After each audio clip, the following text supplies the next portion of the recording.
Bonjour et bienvenue sur votre chaîne 1J4 Cadence TV. Je suis Sandrine Bala. Aujourd'hui, je vais vous présenter cette émission de 5 à 10 minutes sur un sujet qui nous permettra de nous rafraîchir, de nous rappeler, de nous remettre encore sur la voie de Dieu. Donc ce sujet nous permettra de nous corriger aussi. Mais avant de commencer, j'aimerais remercier notre président de la chaîne Paty Limondas ici, parce que notre siège se trouve en France. Et en Hollande, nous avons aussi notre chargée de communication qui s'appelle Esther Rodriguez, que vous voyez aussi dans les émissions live. Ainsi que en Angola, nous avons Pamira Moba qui fait très bien ses émissions, journaliste là-bas. Nous avons aussi des émissions que vous pouvez suivre sur notre chaîne. Aux États-Unis, nous avons aussi Tina Baz qui est notre chanteur. Vous verrez aussi dans notre chaîne YouTube ses chansons. Voilà. Et maintenant, j'aimerais vraiment commencer cette émission en vous disant aussi que nous avons aussi cette nouvelle rubrique qui est à cœur ouvert, que je dirige moi-même avec des hommes et des femmes, des serviteurs de Dieu, pasteurs évangéliques, pour pouvoir décortiquer des sujets d'ordre social reliés à la parole de Dieu, afin de nous aider, parce que beaucoup de gens vivent des situations difficiles, mais ils ne savent pas comment la parole de Dieu peut essayer de changer les choses, peut essayer de toucher les points pour pouvoir modifier les situations. Parce que notre Dieu, il est celui qui écoute les prières, il est la solution à toutes choses. Parce que la Bible dit que rien n'est impossible à Dieu. Maintenant, je vais commencer par le sujet d'aujourd'hui, c'est reprendre vie avec notre Dieu. Comment nous reconnecter à Dieu. Pourquoi est-ce que je dis nous reconnecter à Dieu? Parce que je sais que dans ce moment difficile, tout le monde dans le monde entier, nous rencontrons ce Covid-19, cette pandémie qui nous a vraiment déstabilisés moralement, physiquement, émotionnellement. Et beaucoup dans cette situation ont délaissé le Seigneur. Au lieu de s'y accrocher, ils ont laissé place à leur peur. Ils ont laissé place à leurs difficultés. Ils ont laissé place à leur situation difficile. Et ils ont oublié le Seigneur, ou bien ils ont mis le Seigneur à côté.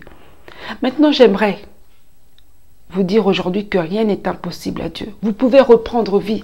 Si vous étiez une fervente serviteur, fidèle du Seigneur, accroché à Dieu, et que vous avez senti que vous avez rétrogradé, aujourd'hui, c'est votre message. Aujourd'hui, vous allez reprendre vie. Et les conseils que je vais vous donner vous permettront donc de reprendre vie. Et pour cela, il y a plusieurs étapes. La première étape, c'est reconnaître et faire le point, une rétrospection de notre vie. Qui est-ce qui a arrêté ta course? Est-ce le péché? Est-ce ton mauvais caractère? Est-ce un ami? Est-ce la distraction? Est-ce les réseaux sociaux qui t'ont empêché d'être proche de Dieu, qui t'ont éloigné de Dieu? Tu dois vraiment faire une rétrospection de ta vie. La deuxième chose que tu devrais faire, c'est la repentance. Demander pardon à Dieu. Demander pardon à Dieu de ce que tu as fait et de ce que tu ne connais pas. De ce que tu as fait mais que tu ne te reproches pas. Et comment peux-tu savoir que ce que tu fais n'est pas bon? Eh bien, je vais te donner la solution, c'est à travers tes amis, tes proches, les reproches qu'ils peuvent te faire, ce sont des points de prière que tu devrais adresser à Dieu. C'est vrai que nous voyons souvent la poutre qui est dans l'œil de l'autre, mais nous ne voyons pas la poutre qui est dans notre œil. Donc nos proches sont des pions qui sont très importants pour pouvoir nous corriger, pour pouvoir nous dire nos remarques, les remarques qui ne vont pas dans notre vie. Qu'est-ce qui nous reproche dans notre vie et que nous ne voyons pas, mais qui pourrait être très important pour que le Seigneur puisse nous changer. Donc la deuxième des choses, c'est demandons pardon à notre Dieu. Ensuite, ce que nous allons faire après le pardon, c'est nous allons demander au sang de Jésus-Christ de pouvoir nous purifier. Purifier notre cœur qui a été peut-être mauvais, qui a enfoui des mauvais sentiments, notre cœur qui a peut-être qui a eu de la haine. Les mauvais sentiments, c'est la haine, la méchanceté, la rancune, les jalousies, le manque de pardon, tout ça là. Et c'est dans notre cœur. Et nous allons demander à notre Dieu de purifier notre cœur. Nous allons aussi demander à notre Dieu de purifier nos oreilles par tout ce que nous pouvons entendre, que nous avons pu entendre. Parce que nos oreilles sont toujours à disposition. Nous allons quelque part, les oreilles, ils entendent tout ce qui se passe. Mais il y a des choses que nous entendons qui ne sont pas glorieuses. Nous allons aussi demander à Dieu de purifier nos yeux pour tout ce que nous regardons. Nous savons bien que quand nous regardons la télé, il y a des choses, des publicités même qui passent, même dans les réseaux sociaux. Nous pouvons zapper, mais dans ce zap-là, il y a des images qui ne sont pas bien, des images qui peuvent polluer nos yeux et donc atteindre notre âme. Parce que nous savons que nos yeux sont l'ouverture, sont l'ouverture de notre âme. Si nos yeux regardent des choses pas bien, et ben notre âme petit à petit, il commence à être pourri.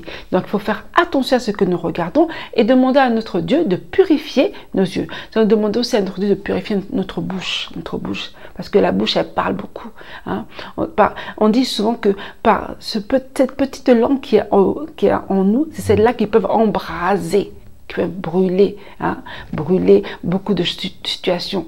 Et nous devons demander à notre Dieu de nous purifier de toutes les paroles mauvaises qui sont sorties de notre bouche.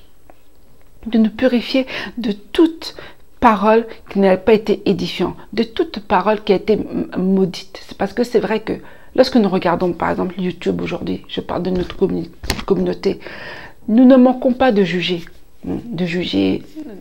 telle personne, tout ça. Mais dans ce jugement, il y a des choses peut-être mauvaises qui peuvent sortir. Et c'est là que nous avons besoin que notre Dieu nous purifie de toutes paroles mauvaises qui sont sorties de notre bouche.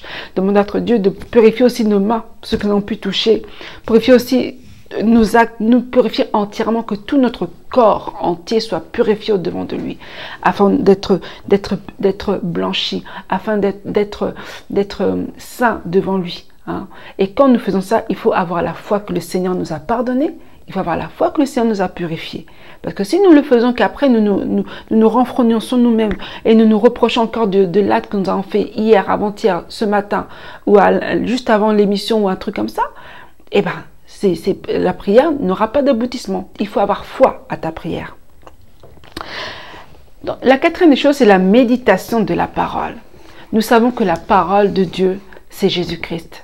Et nous devons méditer la parole pour faire entrer Jésus-Christ dans notre vie. Nous devons prendre un temps pour méditer la parole, pour lire la parole de Dieu. Parce que cette parole, elle nous lave. Elle nous lave de notre souillure. Elle nous lave du péché. Elle lave notre conscience.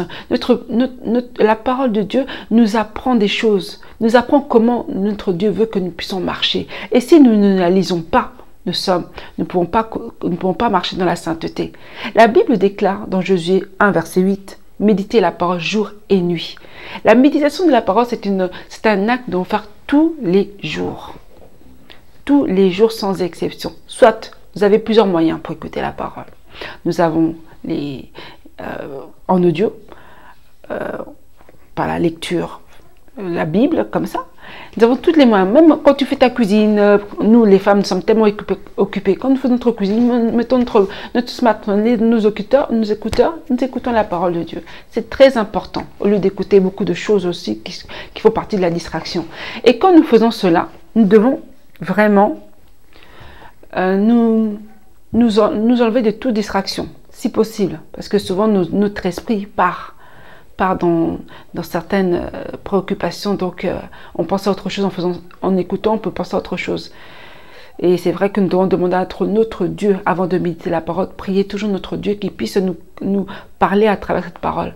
Parce que lire la parole, c'est pas comme si on lisait une Bible, un livre plutôt, pardon. C'est pas comme si on lisait un livre quelconque. C'est vraiment l'Esprit de Dieu. On doit demander à l'Esprit de Dieu de pouvoir nous parler et que cette parole puisse demeurer en nous. Et la cinquième des choses, ça serait de mettre un plan d'organisation de la prière. C'est vrai que nous sommes entourés. Vraiment, aujourd'hui, les réseaux sociaux ont pris 98% de notre préoccupation journalière. Nous devons vraiment nous disposer, prendre un temps dans la prière. Enlever tous les éléments parasites, les portables, les téléphones qui sonnent, tout ça. Les jeux vidéo, les enfants. Prenez un temps même dans la maison. Et si dans la maison, vous ne pouvez pas, sortez. Faites un tour. Faites un tour et priez le Seigneur. Mettez-vous vraiment face à face avec le Seigneur. Priez le Seigneur. Et la prière, elle est efficace. Si vous n'avez pas encore les dons spirituels de parler en langue, la prière est efficace quand elle est basée aussi sur la parole. Vous avez des psaumes qui peuvent vous diriger dans la prière. Si vous manquez des paroles, lisez les psaumes. En même temps, ça fera partie de votre prière. Et au fur et à mesure que vous ferez ça, la parole de Dieu restera en vous. Donc ne vous inquiétez pas si vous avez peu de paroles. Ce n'est pas dans la multitude de paroles que le Seigneur il exauce. Dieu il connaît ton cœur. Le plus important c'est ta disposition envers lui. Et lui il fera le reste. Donc enlevez tous les éléments parasites, restez dans un silence. Dans un silence, enlevez la musique, tout ça. Tout. Et reste toi avec Dieu face à face. Face à face dans ton intimité. La Bible dit, va dans ta chambre et prie le Seigneur. Parce que la chambre est un lieu secret. Un lieu secret où tu peux te retrouver. D'accord? Voilà, donc c'est ce que je voulais dire. Et la 6e des choses, après avoir fait toutes ces choses-là, ce serait de t'entourer de bonnes personnes. Des personnes qui peuvent te ramener vers le haut. Des personnes qui peuvent t'encourager. Des personnes qui aiment le Seigneur. Des personnes qui, malgré tes erreurs, ils ne vont pas te juger, mais ils vont t'encourager à aller toujours de mieux en mieux dans l'œuvre de Dieu, à aller toujours de mieux en mieux dans le service avec Dieu, à aller toujours de mieux en mieux sans se relâcher dans la pratique de la parole de Dieu. C'est très important. Voilà, donc vous-même pouvez juger, demander à Dieu de vous diriger vers les bonnes personnes aussi. Parce que c'est vrai, nous faisons beaucoup de choses par nous-mêmes, mais les gens avec qui nous sommes ne sont pas toujours des personnes que Dieu nous a dirigées. Dieu nous a donné pour que nous puissions aller de l'avant. Donc, demandez à Dieu l'esprit de discernement pour discerner qui peut être près de toi. Voilà, cette émission est terminée. Je pense que vous avez été bénis, tout comme moi j'ai été bénie. Et si cette parole vous a apporter un plus dans votre marche chrétienne, n'hésitez pas à la partager afin que ceux qui n'ont pas écouté ce message-là et que vous savez qu'ils sont dans des situations où ils sont totalement déconnectés de Dieu et qui sont plus avec Dieu, mais qui ont choisi la mort, parce que notre Dieu ne nous oblige pas d'être chrétiens. Hein. Il place devant nous la vie et la mort. À nous de choisir soit la vie, soit la mort. Parce que dans la vie, il y a beaucoup de bénédictions et dans la mort, il y a beaucoup de malédictions. Et nous savons que parmi les gens qui nous entourent, il y en a qui ont déjà choisi la mort. Hein, mais leur apparence montre qu'ils sont dans la vie, mais dans leur propre conscience, ils savent qu'ils ont choisi la mort. Et c'est pour cela que je vous demande de vraiment chercher le discernement avec qui vous devez être. Voilà, merci vraiment pour vos partages. Restez branchés sur votre chaîne 1J4 Cadence TV et abonnez-vous sur votre chaîne pour connaître de nouvelles actualités et pour être toujours mise en alerte pour cela. Voilà, n'oubliez pas de cliquer sur la cloche de notification. Et voilà, donc merci beaucoup pour votre écoute, merci pour le temps que vous avez passé avec nous. Et donc je vous aime tous ceux qui me soutiennent par Messenger, je vous aime. Ceux qui me soutiennent par WhatsApp, je vous aime. Ceux qui me soutiennent dans les partages, dans Facebook, tout ça, je vous aime. Et si vous avez des sujets pour lesquels vous aimeriez connaître un peu plus, n'hésitez pas à me mettre cela en commentaire.